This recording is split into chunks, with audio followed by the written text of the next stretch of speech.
जल्दी से लिए आने वाला प्रभु यीशु मसीह की आदि पवित्र नाम में सब पवित्र लोगों को मसीह में देता हूँ। लवकरात लवकर येणाऱ्या प्रभू येशू ख्रिस्ताच्या मधुर नावामध्ये सर्वांना ख्रिस्ती अभिवादन। इस हमारी यात्रा में इस रीति में और एक बार संगति प्रभु ने दिया, उसके लिए प्रभु को धन्यवाद देता हूँ। आणि या जीवन प्रवासामध्ये प्रभुने आपल्याला अजून एक सहभागिता दिली, याच्याकरता प्रभूच्या नावाला धन्यवाद असो। और इस बात में बहुत आनंद है कि वैजापुर से हमारे प्रिय जोसेफ बनकर सिस्टर को भी प्रभु ने लेकर आए।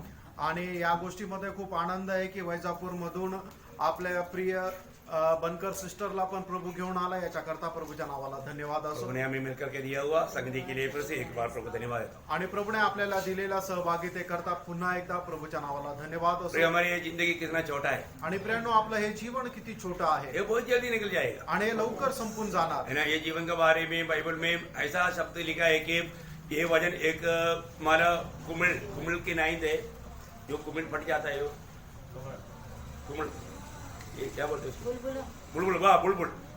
आणि आपलं जीवन जे आहे ते एक बुडबुड्याप्रमाणे आहे, नहीं तो बोलता है फूल के जैसा मुरझा जाएगा, आणि नाहीतर फुलाप्रमाणे ते कुमजून जाणार आहे, एक मानव छाया के रूप में है, आणि एका सावलीप्रमाणे आहे, मानव इस जिंदगी का घास का समान है, आणि घासाप्रमाणे आहे। बोले कि मानव ये जो जिंदगी बहुत ही छोटा है, आणि आपलं आयुष्य जे आहे ते खूप क्षणभंगूर आहे, जल्दी खत्म हो जाएगा, लवकर संपून जातं। लेकिन जीते जीते कभी भी कोई भी व्यक्ति अपने मृत्यू के बारे में सोचता नहीं आणि मनुष्य जिवंत असताना कधी आपल्या मरणासंबंधाने विचार करत नाही, है। मृत्यू के बारे में कई लोगों को बात सुनना या बात करना तक डर लगता है, आणि मरणासंबंधाने कोणाशी बोलणं सुद्धा लोकांना भीती वाटते। परंतु आपको डर लगता है क्या? तुम्हाला भीती वाटते का? है, मैं सोचता हूँ जो उधार पाया उसको तो मृत्यू बोलेगा तो बहुत आनंद है। आणि मी विचार करतो, तारण प्राप्त झालेल्या लोकांना मरण म्हटलं तर खूप आनंद आहे। वैसे तो पौलुस का गवाही बना तो फिलिपियो 1:21 में वो बोलता है कि जीना मसीह मरना लाभ है। आणि प्रेषित पौलाची साक्ष जर ऐकली, फिलिपकराचं पत्र त्याचा पहिला अध्याय आणि त्याच्या 21 वचनामध्ये प्रेषित पौल अशा प्रकारे म्हणतो, माझ्याकरता जगणे ख्रिस्त आणि मरणे लाभ आहे। फिर हमारे जीवन बहुत छोटा है, आणि प्रियांनो, आपलं आयुष्य खूप क्षणभंगूर आहे। खास करके इस जीवन में अगर हमें मसीह मिल गया वो बहुत धन्य व्यक्ति है। आणि विशेष करून आपल्याला या जीवनामध्ये ख्रिस्त मिळाला तर तो एक धन्य व्यक्ती आहे। जिसको यीशु मसीह नहीं मिला वो सबसे दुखी पुरुष है, आणि ज्याला प्रभू येशू ख्रिस्त भेटला नाही तो खूप दुःखी मनुष्य आहे, सबसे बड़ा नुकसान। आणि सगळ्यात मोठं नुकसान। तो आज मैं आपको प्रभु ने हम सबके लिए जो ध्यान करने के लिए दिया हुआ विषय बहुत गंभीर है, बहुत ध्यान से सुनना है। आणि आपल्या सगळ्यांकरता मनन करण्याला दिला गेलेला जो विषय आहे तो खूप गंभीर आहे, तुम्ही सगळ्यांनी खूप लक्ष द्या।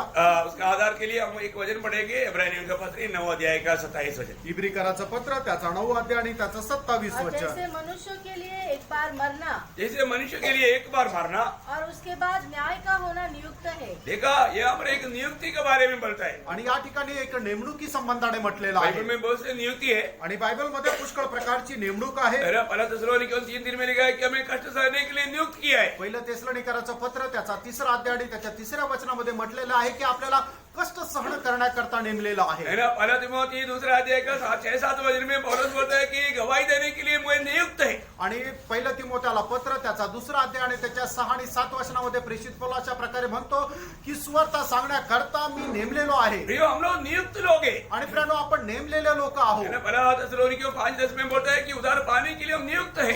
आणि पहिलं तेसलोनिकराचं पत्र त्याचा 5 अध्याय आणि त्याच्या 10 वचनामध्ये असं म्हटलेलं आहे की तारण प्राप्त करण्याकरता आपण नेमलेले लोक आहोत, हमें नियुक्ति मिला है। आणि आपली नेमणूक झालेली आहे। हमारे वचन कहता है कि मृत्यु के लिए हम नियुक्त है। आणि या ठिकाणी देवाचं वचन असं सांगतं की मरणाकरता आपण नेमलेलो इसके आहोत, बाद में न्याय के लिए नियुक्त है। आणि त्याच्यानंतर न्यायाकरता आपण नेमलेलो आहोत। ये दोनों विषय को हमें अच्छी तरह जानना चाहिए। आणि या दोन्ही विषय आपण चांगल्या प्रकारे जाणायला पाहिजे। जो हम ये दुनिया में कितना भी आयु लंबा करना चाहे तो भी वचन कहता है 70 नहीं तो 80 साल। आणि आपण आपलं आयुष्य कितीही मोठं करण्याचा प्रयत्न केला तरी सुद्धा देवाचं वचन असं सांगतं 70 किंवा 80 वर्ष। मैंने सुना है महात्मा गांधी ने बोला मैं 120 साल तक जिंदा रहेगा, लेकिन बेचारा नहीं हो पाया क्योंकि उसकी इच्छा में नहीं होता ना।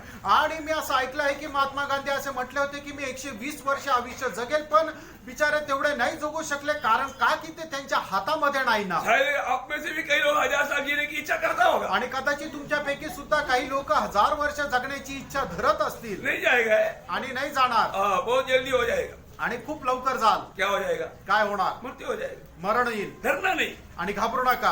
ये डर को भी पार करने के लिए मसीह में हो जाओ। आणि तुमची भीती पार करण्याकरता तुम्ही ख्रिस्तामध्ये या, क्योंकि जो मसीह में हो जाता है वो मृत्यु को पार करके फिर अनंत जीवन में हो. आणि जो कोणी ख्रिस्तामध्ये आहे तो मरणाला पार करून सार्वकालिक जीवनामध्ये आहे. यूहन्ना 5:24 में लिखा है. आणि योहान त्याचा 5 अध्याय त्याच्या 24 वचनामध्ये लिहिलेला आहे. तो अनेक रेफरेंस को उठाकर पढ़ने की जरूरत नहीं, क्योंकि आप लोग कोई इतना कोई नर्सरी क्लास का बच्चा नहीं. आणि प्रत्येक संदर्भ उचलून वाचण्याची गरज नाही, कारण का तुम्ही एका बालवाडीमध्ये नाहीये. लेकिन मैं रेफरेंस आपको याद दिलाता हूँ, आणि तुम्हाला संदर्भ आठवण करून देतो. क्योंकि आप में से किसी ने रेफरेंस भूल गया तो आपको याद आए इसके लिए. आणि जर कोणी संदर्भ विसरला तर ते तुमच्या आठवणी करतात. हाँ, क्योंकि एकदम नया लोग बहुत कम में आज. आणि एकदम नवीन लोक कमी आहे. है तो भी प्रभु उनको भी समझा देंगे. आणि जर आहे तरी प्रभू त्यांना समजून सांगेल. समय कम है और विषय बहुत गंभीर है. आणि वेळ कमी आणि विषय खूप गंभीर आहे. प्रियो, हम लोग ये जीते जीते ऐसा 89 का 48 में एक सवाल है. आणि स्तोत्र 89 त्याच्या 34 वचनामध्ये असा एक प्रश्न आहे. 89 का 48. कौन पुरुष सदा अमर रहेगा? ऐसा कोई रहेगा क्या? मतलब कौन ऐसा रहेगा कि हम मरेगा नहीं? आणि आपल्यापैकी कोणी असं आहे की जो मरणारच नाही? मरेगा प्रियो, मरणार प्रियांनो, मरेगा.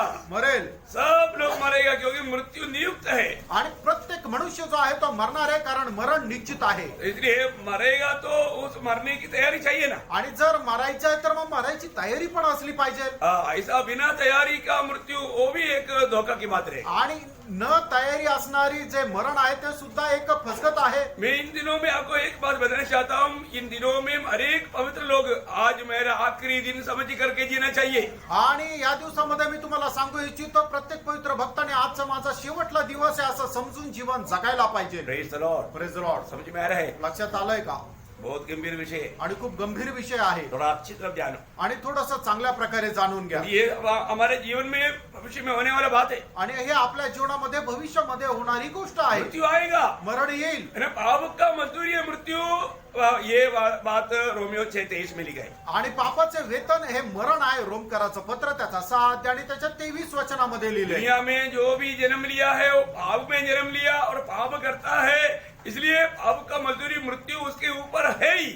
आणि जो कोणी या जगामध्ये जन्म घेतो तो पापामध्ये जन्म घेतो आणि मग पाप त्याच्यावर राज्य करतो आणि त्याला मरण हे निश्चित आहे. आपको मालूम है ये मृत्यू किस बात का मृत्यू है? आणि हे जे मरण आहे ते कुठल्या गोष्टीचं मरण आहे? ये शरीर का मृत्यू. हे शारीरिक मरण आहे. शरीर का मृत्यू. शरीराचं मैं मरण. पीछे से मैं भी आपको याद दिलाया. मागील दिवसामध्ये सुद्धा तुम्हाला आठवण करून दिली. ऐसे तो गहराई में पड़ेगा तो 7 मृत्यू के बारे में बाइबल बताता है. आणि गहनतेने जर तुम्ही बघितलं तर 7 मरणासंबंधाने बायबल सांगतं. परंतु अभी आम एक मृत्यू, खास मृत्यू, 3 मृत्यू का बात आपको याद रहना बहुत जरूरी बात है. आणि सर्वसाधारण आपण जाणणारे 3 प्रकारचे जे मरण आहे ते तुम्हाला आठवण करून देणं गरजेचं आहे. इसका नया जन्म नहीं हुआ वो आत्मिक मृत्यु की दिशा में. आणि ज्याचा नवा जन्म झालेला नाहीये ते आत्मिक मरणाच्या अवस्थेमध्ये आहे. और जिसका नया जन्म हो गया है वो उसका शरीर का मृत्यु के निकटता में है. आणि मग ज्याचा नवा जन्म झालेला आहे ते शरीराच्या मरणाच्या जवळ आहे. और जिसका नया जन्म नहीं हुआ वो शरीर का मृत्यू के साथ साथ और एक मृत्यू में जाएगा, वो अनंतकाल का मृत्यु नरक में है. आणि मग ज्याचं तारण झालेलं नाही असा व्यक्ती ज्या वेळेला मरतो त्याच्यानंतर त्याच्याकरता अजून एक मरण ठेवलेलं आहे, ते म्हणजे अनंत कालचा अग्नी. प्रकाश वाक्य 20 का 14 और 21 का 8. प्रगटीकरण त्याचा 20 अध्याय त्याचं 14 वचन, 21 अध्याय त्याचं 8 वचन. सारा वचन पढ़ने की जरूरत है. आणि सगळी वचनं वाचण्याची गरज तो नाही. इसका मतलब वो लोग दूसरा मृत्यू में, मृत्यू का अर्थ ही प्रभु से दूर हो जाना. आणि मरण या शब्दाचा अर्थच देवापासून दूर जाणं. प्रयोग कोई भी ऐसा मतलब प्रभु से दूर जाने वाला रीति में, शारीरिक मृत्यु में कोई भी इतनी हमें सुनने वालों में कोई भी ना जाए. आणि देवापासून दूर जाऊन एका मरणाच्या अवस्थेमध्ये आपल्यापैकी कोणीही राहू नये. इसलिए किसी को भी ये अनुभव, उद्धार का अनुभव, नया जन्म का नहीं अनुभव मिला तो जरूर मैं विनती करता हूँ आज ही आप प्रभु यीशु को अपना दिल दे. आणि ज्याला कोणाला हा नवा जन्माचा अनुभव अजूनपर्यंत मिळाला नाहीये तर मी तुम्हाला विनंती करतो की आजच तुम्ही आपलं हृदय प्रभूला द्या. क्योंकि थोड़ी देर पहले हमने सुना कि हमारे पापों को अपने ऊपर लेकर यीशु मसीह मरा है. आणि थोड्या वेळापूर्वी आपण ऐकलं की आपली सगळ्यांची पापं घेऊन प्रभू येशू ख्रिस्त वधस्तंभावर चढला. और बात सच्चाई बात है, आणि हे सत्य आहे, क्योंकि बाइबल कहता है. कारण हे बायबल सांगतं. और जिसने भी ये बात पर विश्वास किया उसको आनंद जीवन मिला है. आणि ज्यांनी कोणी या गोष्टीवर विश्वास केला त्याला सार्वकालिक जीवन मिळालेलं आहे. वो लोग धन्य लोग हैं. आणि ते धन्य लोक वो आहेत. लोग मसीह में हैं. आणि ते ख्रिस्तामध्ये ये आहेत. लोग मरेगा तो भी मसीह में मरेगा. आणि ते लोक मेले तरी ख्रिस्तामध्ये मरतील. इसलिए प्रकाशित वाक्य 14 का 13 में लिखा है कि लिखो आपसे जो मसीह में मरता है वो धन्य है, क्योंकि उसको अपना परिश्रम से विश्राम पाना है. आणि म्हणूनच प्रगटीकरणाचं पुस्तक त्याचा 14 अध्याय आणि त्याच्या 13 वचनामध्ये असं म्हटलेलं आहे की ली आता जे मुर्दे ख्रिस्तामध्ये मरतात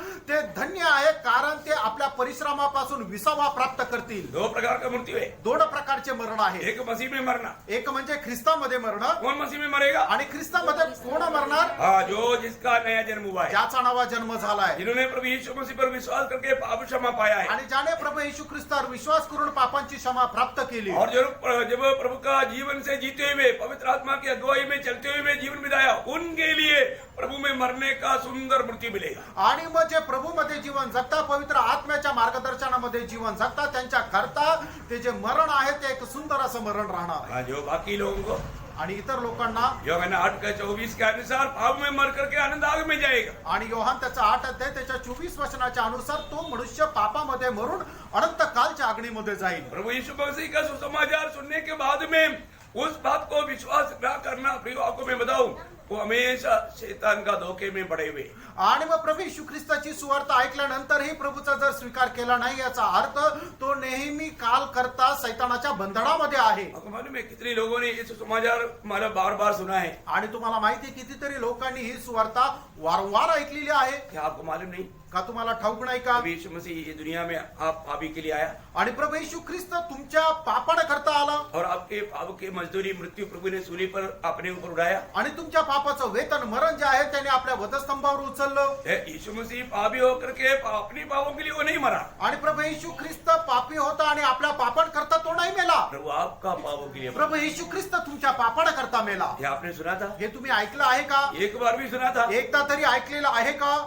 तो आपने विश्वास किया? आणि तुम्ही विश्वास केला का? आप प्रभु का वचन पर विश्वास किया? आणि तुम्ही प्रभूच्या वचनावर विश्वास केला का? नीति वचन 13 में लिखा है, जो ये सत्य वचन को इनकारता है उसका जिम्मेवार रहेगा. आणि नीतिसूत्र त्याचा 13 अध्याय आणि त्याच्या 13 वचनामध्ये असं म्हटलेलं आहे की जो कोणी हे वचन ऐकून सोडून देतो तो त्याचा जबाबदार राहील. प्रियो, वचन को इनकारो मत. आणि हे वचन आहे ते नाकारू नका.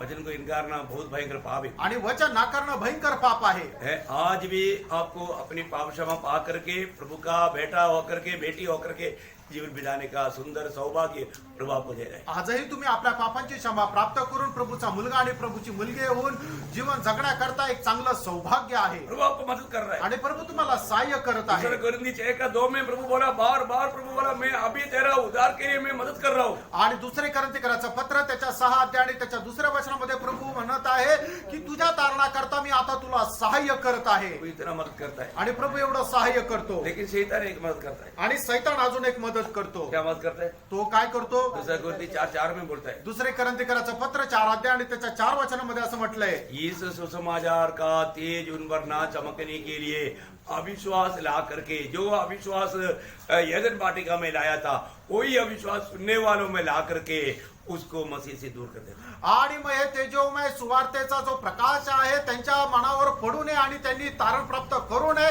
म्हणून तो त्यांची मन जी आहे ती आंधळी करून टाकतो. Praise the Lord. समझ में आया प्रियो? लक्षात आलं प्रियांनो? आपने वचन सुना था ना? आणि तुम्ही वचन ऐकलं होतं ना? परंतु ये वचन का तेज आप पर ना चमकने के लिए उन अविश्वासियों का मन को इस दुनिया का ईश्वर शैतान ने अंधा कर दिया. आणि या सुवार्तेचा प्रकाश त्यांच्यावर न चमकण्याकरता या सहकाचा ईश्वर सैतानाने त्यांची मन आंधळ केली. लेकिन एक बात जान लो, आणि एक गोष्ट जाणून घ्या, आप अपनी मनमानी की राहों पर चलते हुए, आणि तुम्ही आपल्या मनमर्जी प्रमाणे चालत. नीति वचन 14:12 में लिखा है कि एक मार्ग कभी इंसान को अच्छा देख पड़ेगा, आखिर में मृत्यु मिलेगा. आणि नीतिसूत्र त्याचा 14 अध्याय आणि त्याच्या 12 वचनामध्ये असं म्हटलं की एखादा मार्ग मनुष्याला चांगला वाटतो पण त्याच्या शेवटास त्याला मृत्यू पथच मिळतं. आपको अच्छा लगने वाला मार्ग में मत चलना प्रियो. आणि तुम्हाला आवडणाऱ्या मार्गामध्ये चालू नका. यीशु मसीह आपका मार्ग बनना चाहिए. आणि प्रभू येशू ख्रिस्त तुमचा मार्ग व्हायला पाहिजे. वही जीवन का मार्ग है. आणि तोच जीवनाचा मार्ग आहे. इसके अलावा कोई भी मार्ग अपनाएगा वो व्यक्ति अशांति में डूबेगा, निराशा में डूबेगा, शैतान का शिकार बनेगा. आणि या व्यतिरिक्त कुठल्याही मार्गाचा अवलंबन केला तर तो व्यक्ती निराशा अशांतीमध्ये डुबेल आणि सैतानाच्या हातामध्ये पडेल. सबको मृत्यु है. आणि प्रत्येकाला मरण आहे.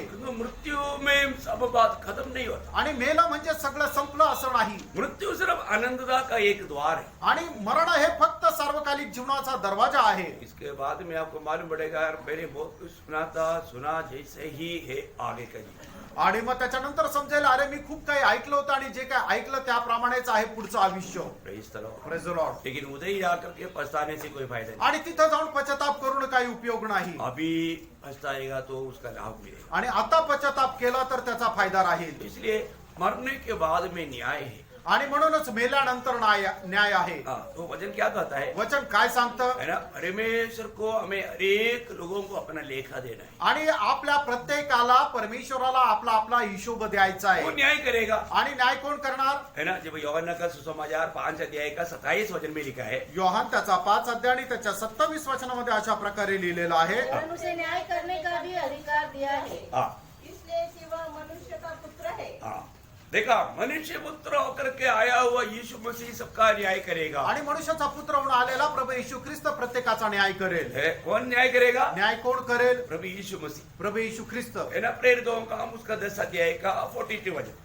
प्रेषित त्याचा 10 अध्याय त्याचं 42 वचन. और उसने हमें आज्ञा दी कि लोगों में प्रचार करो. ये चेले लोग गवाही दे रहा है, प्रचार करो. उसने आज्ञा दिया, मतलब यीशु मसीह ने आज्ञा दिया है. हाँ, और गवाही दो हाँ। कि यह वही है हाँ। जिसे परमेश्वर ने जीवितों हाँ। और मरे हुओं का न्याय ठहराया है. हाँ, देखा, पिता परमेश्वर की ओर से न्याय किसको ठहराया? आणि पिता परमेश्वराने एक न्यायाधीश म्हणून कोणाला नेमणूक केली? प्रभु यीशु मसीह को. प्रभू येशू ख्रिस्ताला. सबको बदलने के लिए बोला. आणि हे सगळ्यांना सांगण्याकरता सांगितलं. आज अगर जिसको नहीं सुना है ना, आज हम सुना रहा आणि आज आतापर्यंत कोणी ऐकलेलं नसेल तर तुम्हाला आज सांगत आहे. सबूत के साथ. आणि एकदम पुराव्यासह. क्या है सबूत? आणि पुरावा काय आहे? सबूत हम अपने पॉकेट से नहीं डालता. आणि पुरावा आम्ही आमच्या खिशातून नाही टाकत. बाइबल में लिखा है. बायबल मध्ये लिहिलं आहे. क्या लिखा है? ते काय आहे? न्याय है. आणि न्याय आहे. कौन न्याय करेगा? आणि न्याय कोण करणार? प्रेरितों का काम 17 अध्याय का 31 वचन. प्रेषित त्याचा 17 अध्याय त्याचे 31 वचन. क्योंकि उसने एक दिन ठहराया है हाँ. जिसमें वह उस मनुष्य के द्वारा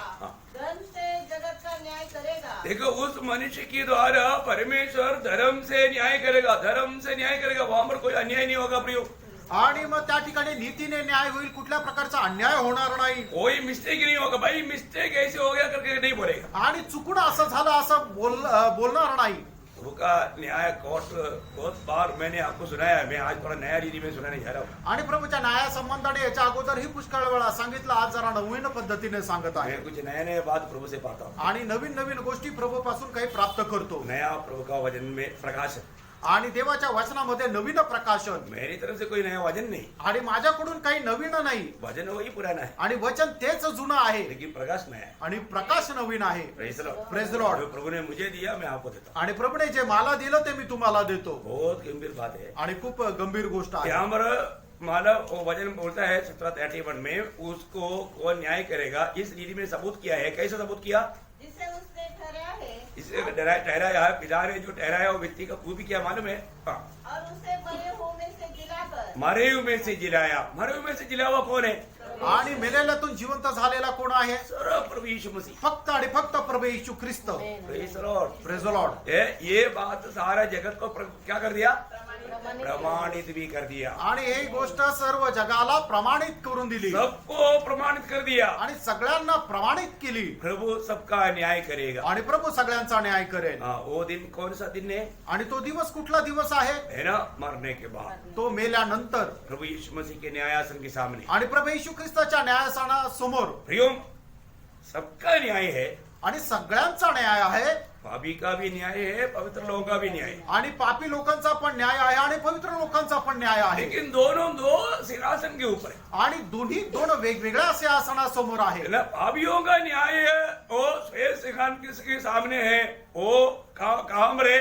वो स्वर्ग में है. आपको जानना चाहिए. प्रकाशित वाक्य 20 अध्याय का 11 से 15 तक का वचन है. प्रकटीकरण त्याचा 20 अध्याय त्याच्या 11 ते 15 वचनामध्ये लिहिलेलं आहे की जे पापी लोकांचा न्याय आहे तो कुठे आहे तर तो स्वर्गात आहे. आणि सिंहासन कुठलं आहे तर ते श्वेत सिंहासनासमोर होणार आहे. बहुत ध्यान से सुनना. आणि खूप लक्ष देऊन ऐका. देखो, मैं आपको एक एक बात बताना चाहता हूँ कि आप उस न्यायासन के सामने खड़ा होने के लिए बुलाए हुए लोग नहीं. आप चुने हुए लोग हैं तो आपको वो न्यायासन के सामने जाना नहीं पड़ेगा. आणि तुम्ही निवडलेले लोक आहेत तर तुम्हाला श्वेत सिंहासनासमोर न्यायासनासमोर जाण्याची गरज नाहीये. कारण का तुम्ही निवडलेले आहेत तो पापी लोकांकरता आहे. लेकिन हम सबको प्रभु यीशु मसीह की न्यायासन के सामने जाना है. आणि आपल्या प्रत्येकाला प्रभू येशू ख्रिस्ताच्या न्यायासनासमोर जावं लागणार वो आहे. न्यायासन है. आणि ते एक न्यायासन आहे. बहुत बड़ी बात है। आणि खूप मोठी गोष्ट ये आहे न्यायासन के सामने हम सबको जाना है। आणि या न्यायासनासमोर आपल्या प्रत्येकाला जायचंय हर एक को, एक एक व्यक्ति को इंडिविजुअली। प्रभु दास, आपने इनको तो नहीं बताया, मेरे को उधर आपका बारे में नहीं पूछेगा। आणि प्रभु असं नाही म्हणणार हे प्रभूच्या दासा तू यांना का नाही सांगितलं, तुमच्या संबंधाने मला विचारलं नाही जाणार, तर तुमच्या संबंधाने प्रभू तुम्हालाच विचारेल. समझ में आया? लक्षात आलं का? हम हर एक को अपने अपना लेखा देना है। आणि आपल्या प्रत्येकाला आपल्या स्वतःचा हिशोब द्यायचा आहे. हमने जो आपके लिए किया उसका प्रतिफल प्रभु हमको देगा ही। आणि आम्ही तुमच्यासाठी जे केलं त्याचा प्रतिफळ प्रभू आम्हाला देईल. हाँ, और दुनिया में आपके लिए जो भी करेगा उसका भी इनाम प्रभु देगा। आणि जगामध्ये तुमच्या करता जे काही करेल त्याचं बक्षीस प्रभू देईल. अभी आप बड़ा ध्यान से सुन लेना। आणि तुम्ही आता जरा लक्ष देऊन ऐका. ये सब हमारे जीवन में भविष्य में, अभी भूतकाल का बात नहीं, सब भविष्य का बात है। आणि हे भूतकाळातली गोष्ट नाहीये तर भविष्य काळातली गोष्ट आहे. भविष्यवाणी का बात सुनने के लिए लोगों को कितना उत्साह है, आणि भविष्यवाणीच्या गोष्टी ऐकायला लोकांना किती उत्साह आहे. उसके लिए लोग कितना पैसा खर्च करते हैं। आणि त्याच्याकरता लोक कितीतरी पैसा खर्च करतात. आपका ओरिजिनल भविष्यवाणी बोल रहा हूँ। आणि तुमची खरी खुरी भविष्यवाणी सांगत आहे. Praise the Lord। Praise the Lord. तो सबसे पहली बात एक बात है कि हमने ये जीवन में हमने जो कार्य किया उसका सबका हिसाब प्रभु मांगे। आणि या जगामध्ये जीवन जगत असताना आपण जे काय काम केलं त्या प्रत्येक कामाचा हिशोब आपल्याला द्यायचा आहे. हमें प्रभु को देना है। आणि आपल्याला प्रभूला द्यायचा आहे. 2 वचन पढ़ेंगे। 2 वचन वाचा. लूका उसका 16 अध्याय का दूसरा वचन। लूक त्याचा 16 अध्याय त्याचं दुसरं वचन. अतः उसने ऐसे बुलवाकर कहा, हाँ। यह क्या है हाँ। जो मैंने तेरे विषय में सुन रहा हूँ? हाँ। अपने भंडारीपन का लेखा दे। हाँ, अपना भंडारीपन का लेखा दे। आणि तू आपल्या भंडारीपणाचा हिशोब दे. देखा, अपना भंडारीपन का लेखा देना। आणि आपल्या भंडारीपणाचा हिशोब दे. हाँ, अभी यहाँ पर स्वामी बोल रहा है। आणि या ठिकाणी जो स्वामी आहे तो विचारत आहे. स्वामी कौन है? आणि स्वामी कोण आहे? प्रभु यीशु मसीह प्रभु येशू ख्रिस्त है ना। जब रोमियो का पत्री 14 अध्याय का 12 वचन। रोम त्याचा 14 अध्याय त्याचं 12 वचन. इसलिए हम में से हर एक परमेश्वर को अपना अपना लेखा देगा। हाँ, किसका लेखा देगा? अपना अपना। हाँ, परिवार का, पिताजी, पत्नी और बच्चों का लेखा देगा, ऐसा है क्या? आणि मग घरामधले जे आई वडील आहे ते आपल्या मुलाचा हिशोब देतील असं आहे का? नहीं, अपना अपना लेखा। आपला हिशोब आपल्याला द्यायचा आहे. इधर आकर के सोया हुआ उसका भी लेखा देगा। आणि इथं येऊन झोपा काढता त्याचा पण हिशोब द्यायचा आहे. उधरी प्रभु मैं आपको मालूम है ना, मैं काम करके देरी से सोया था, इसलिए दो चूक। आणि प्रभू तुम्हाला माहिती आहे ना की मी रात्रभर काम केलं आणि मग त्याच्यामुळे थोडीशी झोप आली, म्हणून तुम्हाला काही मोकळी भेटेल, स्वातंत्र्य भेटेल तसं नाहीये. भाईबंदी है? नहीं। आणि अशी काही भाऊबंदकी आहे का? नो भाईबंदी। आणि काही भाऊबंदकी नाही. पत्रस पहला अध्याय का 17 वचन में लिखा है कि बिना पक्षपात का न्याय करने वाला परमेश्वर को तुझे अपना लेखा देना है, तो ये जीवन में मिट्टी में सोते सोते मनमानी करते करते जीवन बिताओ, कोई बात नहीं। आणि पहिल्या ऐसे नहीं पेत्र लिखा, लेकिन कई लोगों को ऐसे लिखा ना, क्योंकि बाइबल जो कहता है वही मानेगा। हाँ, ऐसा नहीं लिखा। आणि प्रियांनो असं नाही लिहिलेलं आहे की आपला परमेश्वर जो आहे पक्षपात न करता आपल्याला न्याय करणारा आहे, म्हणून तुम्ही इथं झोपा काढत राहा, तुम्हाला सूट आहे, असं नाही लिहिलेलं आहे. म्हणून तुम्ही आपला हा जो जीवन प्रवास आहे तो भीतीसह जगा. हाँ, कैसे बिताना? आणि कसं जगायचंय? डर से। भीतीसह. डर है क्या? आणि भीती आहे का? मुकदास हमको क्यों इतना डराता? आणि प्रभूचा दास आम्हाला काय एवढा घाबरवतो? भाई, मैं सिर्फ सादा वचन, आपका वचन, सिर्फ प्रभु का वचन पढ़कर सिर्फ सुना रहा हूँ। आप वचन सुन करके डर गया तो हमें क्या करें? आणि मी तुम्हाला फक्त देवाचं वचन जे आहे ते तुम्हाला सांगत आहे, तुम्ही वचन वाचून घाबरता मी काय करणार? Praise the Lord। Praise the Lord. मैं आपको डराने के लिए मेरे को पूछ भी नहीं, मैं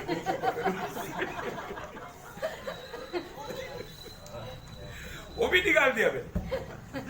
तुम्हाला घाबरवण्याकरता मला मिशी सुद्धा नाहीये, ती सुद्धा मी काढून टाकली. Praise the Lord। Praise the Lord. आप मुझे देख करके कभी भी डरना नहीं फिर। आणि मला पाहून तुम्ही अजिबात घाबरू नका. आप प्रभु का डर मानो, आणि प्रभूची भीती बाळगा, प्रभु का वचन का डर मानो। आणि देवाच्या वचनाची भीती बाळगा. प्रभु हमसे लेखा लेगा। आणि प्रभु आपला हिशोब घेईल. क्या क्यों प्रभु पूछ रहा है? प्रभु आणि प्रभू काय विचारत आहे? लूका 19 अध्याय का 15 से 26 तक पढ़ना चाहिए। आप लिख कर रखना है, घर में जाके पढ़ना। मैं उसमें से 1-2 बात बोलूंगा। लूक त्याचा 19 अध्याय 15 से 26। 15 ते 26 वचन तुम्ही लिहून घ्या. हाँ, अभी जब वह राजपद पाकर लौटा हाँ। तो ऐसा हुआ हाँ। कि उसने अपने दासों को हाँ। जिन्हें रोकड़ दी थी अपने पास बुलवाया हाँ। ताकि ताकि मालूम करे कि उन्होंने लेन देन से क्या क्या कमाया। क्या क्या कमाया, आपने क्या क्या कमाया वो बातों का लेखा लेगा। आणि ज्या ज्या गोष्टी तुम्ही कमवलेल्या आहेत त्या गोष्टींचा तुमचा हिशोब घेतला जाईल। आपने जरूर आपको कमाई करने लायक के प्रभु ने कुछ काम आपको दिया है आणि तुम्ही काही कमवावं याच्या योग्य तुम्हाला काही काम दिलेलं आहे। हमारा प्रभु यीशु मसीह हमको लेने के लिए आएगा, आणि आपला प्रभू येशू ख्रिस्त आपल्याला घेण्याकरता येईल ले जाने के बाद में न्यायासन के सामने हमारा न्याय होगा। आणि घेऊन गेल्यानंतर न्यायासनासमोर आपला न्याय होईल। तब प्रभु ने हमें जो दिया था वो दिया हुआ बातों से आपने क्या क्या जीता पाया वो बात का लेखा ले। आणि प्रभूने तुम्हाला जे काय दिलं होतं त्या सगळ्या गोष्टीच्या द्वारे तुम्ही काय काय मिळवलं त्याचा हिशोब होईल। है ना, जब हिसाब जब देखता है आणि ज्या वेळेला हिशोब पाहिला जाईल, जब मत्ती की सुसमाचार 18 अध्याय का 24 से 35 तक का वचनों में मत्ती त्याचा 18 अध्याय 24 ते 35 वचनापर्यंत, उसको वो अभी पूरा नहीं पड़ेगा, सिर्फ 24 पढ़ना। फक्त 24 वचन वाचा। जब वह लेखा लेने लगा लेखा लेने लगा तो एक जन उसके सामने लाया गया हाँ। जो 10,000 तोड़े का कर्जदार था। तो उसको प्रभु ने क्या कर दिया, उसने विनती शुल्क माफ कर दिया। आणि मग त्याने काय केलं की त्याने विनंती ऐकून त्याला क्षमा केली। बाकी बात मैं आपको शॉर्ट में बोलता ना, आणि इतर गोष्ट तुम्हाला थोडक्यात सांगतो, क्योंकि इतनी भी ज्यादा सोचते रहने के लिए अपने पास वक्त नहीं। आणि इथं अशा ह्या विषयावर मनन करण्याकरता आपल्याकडे जास्त वेळ नाही। यहाँ पर प्रभु ने उसको उसकी विनती के अनुसार क्षमा दिया, आणि त्याने विनंतीच्या अनुसार प्रभूने त्याला क्षमा केली। तो परंतु वो व्यक्ति बाहर जाते वक्त उसको किसने कुछ देना था, वो कर्जदार को क्षमा नहीं दी। आणि तो बाहेर गेल्यानंतर त्याला असा एक दास मिळाला की ज्याच्याकडून त्याला काही घ्यायचं होतं पण त्याने त्या दासाला क्षमा नाही केली। तो फिर क्या हुआ, मग काय झालं? ऐसा लोगों को ज्यादा लंबा न्याय करना नहीं पड़ता, उनके लिए कुछ भी प्रतिफल मिलने वाला बात नहीं। आणि अशा लोकांचा न्याय जो आहे तो जास्त वेळ नाही होणार, तर लगेच होऊन जाईल आणि त्याला कुठल्या प्रकारचं प्रतिफळही भेटणार नाही। बोलने का अर्थ आपको समझ में आया? सांगायचं तात्पर्य तुमच्या लक्षात आलं का? वो बात का एक इशारा मत्ती 6 का 14-15 वचन में भी प्रभु ने बताया। आणि या गोष्टीचा एक इशारा मत्ती 6 अध्याय 14-15 मध्ये पण सांगितलंय। आप में से कोई भी, ठीक है, अभी आप में से कोई भी अगर दूसरे को क्षमा नहीं दिया है तो आपको क्षमा मिलने का सवाल ही। आणि तुमच्यापैकी जर इतर लोकांना कोणी क्षमा केलेले नाही तर तुम्हाला सुद्धा क्षमा मिळणार नाही। आज भी अपना दिल में किसी के प्रति क्षमा ना दिया हुआ कोई अवस्था है? आणि आजही तुमच्या हृदयामध्ये कोणाला क्षमा न दिलेली एक अवस्था आहे का? ये अपने आप को परखने के लिए बोल रहा हूँ। आणि प्रियानो तुम्ही स्वतःला पारखण्याकरता सांगत आहे है ना, कई लोग अपने जीवन में बहुत प्रकार का नफरत, कड़वाहट, कुटिलता रह करके अपना यात्रा चल रहा है और वो बोलता है नहीं, मेरे दिल में सारे लोगों के साथ कुछ भी प्रॉब्लम नहीं है, ऐसा बोलता है लेकिन है अंदर। आणि पुष्कळ लोक आपल्या मनामध्ये इतर लोकांसंबंधाने खूप द्वेष, खूप मत्सर, खूप राग घेऊन चालतात आणि ते लोक असं म्हणतात की नाही माझ्या मनामध्ये कोणाविषयी काहीच नाहीये, फक्त प्रेम आहे, अशा प्रकारे खोटं बोलत चालतात। मैं आपको बोलता हूँ ऐसे लोग इस रीति में चलने के कारण उनको संगति तक उसका द्वार बंद होते जा रहे हैं। आणि मग असे लोक अशा प्रकारे चालल्या कारणाने संगतीचा सुद्धा दरवाजा त्यांच्याकरता बंद होत चाललाय। मैं एक बात आपको बताऊं प्रियो, एक गोष्ट सांगू तुम्हाला प्रियनो, प्रभु में एक एक क्षण प्रभु का भय मान करके डरते कांपते हुए जीवन बिताओ। आणि प्रत्येक क्षणाला प्रभूची भीती बाळगत भीत आणि कापत तुम्ही चाला। प्रभु का संगति में रहने का महत्व जानो प्रियो, आणि प्रभूच्या सहभागितेमध्ये राहण्याचं महत्व तुम्ही जाणा। एक संगति ना मिलने के टाइम पर रोना सीखो। आणि एक संगती नष्ट जर झाली तर त्याच्या करता रडायला शिका। है ना, आज आपको मालूम है लोगों में इतना घमंड चढ़ा हुआ है, लोग संगति नष्ट करेगा तो भी बिना, आपको मालूम है एक संगति नष्ट किया तो वो लोग गवाही देते बिना कभी भी प्रभु में हाथ नहीं डालना चाहिए। आणि जर एखादी संगती नष्ट झाली तर त्याने मंडळीमध्ये येऊन साक्ष दिल्याशिवाय त्या प्रभुमेच्यामध्ये सहभागी व्हायला नको। Praise the Lord. Praise the Lord. आपको मैं इससे पहले भी बताया, मैं ऐसे बातों पर मैं ज्यादा लंबा अभी लेक्चर देने के लिए मेरे पास टाइम नहीं। आणि आता अशा प्रकारच्या विषयावर मोठं लेक्चर देण्याकरता आता वेळ नाहीये। प्रियो, आपका दिल बहुत कठोर हो चुका है, आणि प्रियानो तुमचं अंतःकरण जे आहे ते एकदम कठीण झालेलं आहे शैतान की धोखे में आप फंसते जा रहे हैं। आणि सैतानाच्या फसगतीमध्ये तुम्ही फसले जात आहात आपको बात मानने वाला गुण है ही नहीं। आणि आज्ञाधारकपणा तुमच्यामध्ये राहिलेलाच नाही। मैं आपको बताना चाहता हूँ मी तुम्हाला सांगू इच्छितो, प्रभु के न्यायासन के सामने वो एकदम काम हमेशा के लिए लज्जित हो जाएगा। आणि प्रभूच्या न्यायासनासमोर तो एकदम लज्जित होईल आपका कोई भी काम गिनती में नहीं आएगा। आणि तुमचं कुठलंही काम तुमच्या मोजण्यामध्ये येणार नाही ऐसा आप एकदम लापरवाही के जीवन ना बिताओ। आणि असं निष्काळजीपणाचं जीवन तुम्ही जगू नका बहुत बहुत बोलने के लिए बहुत है, आणि बोलण्याकरता खूप काही आहे लेकिन एक शब्द में और पढ़ा करके आगे बढ़ता हूँ। आणि एक वचन वाचून पुढे जाऊया इफिसियों 4:32। इफिसकाराचं पत्र 4 अध्याय आणि त्याचं 32 वचन। एक दूसरे पर कृपालु और करुणामय हो, और जैसे परमेश्वर ने मसीह में तुम्हारे अपराध क्षमा किए, हाँ। वैसे ही तुम भी एक दूसरे के अपराध क्षमा करो। प्रियो, पूर्ण रूप में एक व्यवस्था प्रभु ने दिया है कैसे हमें क्षमा करना है। जैसा प्रभु यीशु मसीह में पिता ने हमारे अपराध क्षमा किया वैसे ही। आणि आपण इतर लोकांना क्षमा कशी द्यायची आहे याची एक चांगली व्यवस्था प्रभूने आपल्याला दिलेली आहे की ज्याप्रमाणे प्रभू येशू ख्रिस्तामध्ये राहून पिता परमेश्वराने आपले अपराध क्षमा केले त्याप्रमाणे आपण सुद्धा इतर लोकांचे अपराध क्षमा करायचे। समझ में आ रहा है? लक्षात येत आहे का? जो समझेगा अच्छी बात। आणि जो समजेल ते खूप चांगलं आहे। प्रभु ने क्या किया? आणि प्रभूने काय केलं? प्रभु सबको बुलाता है आणि प्रभू प्रत्येकाला बोलवतो और अपने हिसाब लेता है। आणि आपला हिशोब घेतो। जब मत्ती की सुसमाचार 25 अध्याय का 19 से 30 तक का वचन में मत्ते त्याचा 25 अध्याय 19 ते 30 वचनापर्यंत हम क्या बहुत दिनों बहुत दिनों के बाद के बाद उस दासों का स्वामी आकर, उस दासों का स्वामी, ये स्वामी कौन है? प्रभु यीशु मसीह। प्रभु यीशु मसीह। आपको बार बार मैं इसलिए बोलता हूँ, ये जो स्वामी है वो प्रभु यीशु मसीह है। वो दास कौन है? उधार पाए हुआ हम सब लोग हैं। आणि हा जो स्वामी आहे तो प्रभू येशू ख्रिस्त आहे आणि तो दास कोण आहे की आपण तारण प्राप्त झालेले सगळे लोक। वो क्या किया? लेखा लेने लगा। लेखा लेने लगा आणि हिशोब घेऊ लागला। हाँ, प्रभु अनेक लोगों से लेखा लेगा प्रियो। आणि प्रियानो प्रत्येकाकडून प्रभू हिशोब घेईल। हमारे जीवन में मतलब आर्थिक रीति का हिसाब लेगा, आत्मिक रीति का हिसाब लेगा, दोनों बातों का हिसाब लेगा। आणि आपल्या जीवनामध्ये आपल्याकडून आर्थिक गोष्टीचा आणि आत्मिक गोष्टीचा दोन्ही गोष्टीचा हिशोब घेईल। और ये दुनिया में थोड़ी में विश्वास योग्य रहने वालों को स्वर्ग में प्रभु बड़े बड़े बातों का हमेशा के लिए अधिकारी बनाएगा। आणि जो या ठिकाणी थोडक्यामध्ये विश्वासयोग्य राहतो प्रभू त्याला स्वर्गामध्ये मोठ्या मोठ्या गोष्टींचा अधिकारी बनवेल।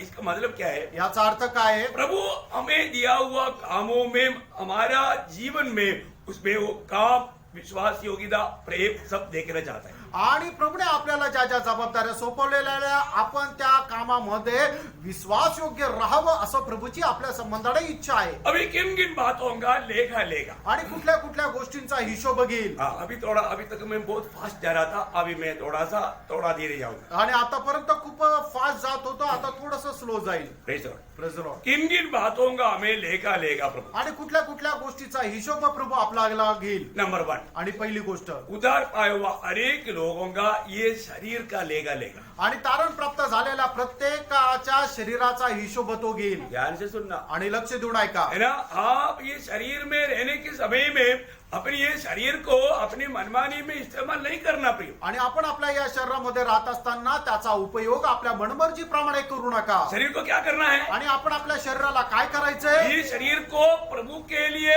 प्रसन्न योग्य आराधना के रूप में समर्पण करना है। आणि आपण आपलं जे शरीर आहे ते प्रभूला प्रसन्न होईल अशा प्रकारे प्रभूला समर्पित करायचं आहे। बहुत ध्यान से समझना प्रिय। आणि खूप लक्ष देऊन समजून घ्या प्रियांनो। रोमियो 12 अध्याय का पहला वचन। रोम त्याचा 12 अध्याय त्याचं पहिलं वचन। इसलिए हे भाइयों, मैं तुमसे परमेश्वर की दया स्मरण दिलाकर विनती करता हूँ कि अपने शरीरों को जीवित और पवित्र और परमेश्वर को भावता हुआ बलिदान करके चढ़ाओ, यही तुम्हारी आत्मिक सेवा है। देखा, एक जन प्रभु की आत्मा पाया हुआ आत्मिक लोगों का आत्मिक सेवा का सबसे पहला भाग अपना शरीर को प्रभु की महिमा के लिए अर्पण करना है। आणि तारण प्राप्त झालेल्या लोकाला ज्याला पवित्र आत्मदान म्हणून मिळालेला आहे, एक आत्मिक व्यक्ती आहे, त्याची सगळ्यात पहिली सेवा हीच आहे की त्याने आपलं शरीर प्रभू करता समर्पित करायचंय। हमारे एक एक अंग प्रभु के लिए है प्रियो। आणि आपला शरीराचा एक एक अवयव प्रभू करता आहे। है ना? एक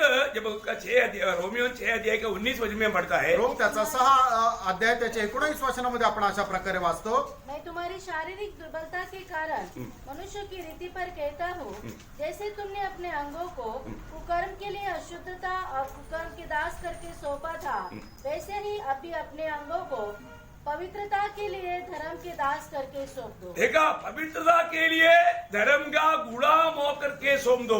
आणि पवित्रीकरणाकरता तुम्ही नीतिमत्वाचे गुलाम म्हणून स्वतःला समर्पित करा। है ना, वहां पर सब डूलो शब्द है, गुलाम शब्द है।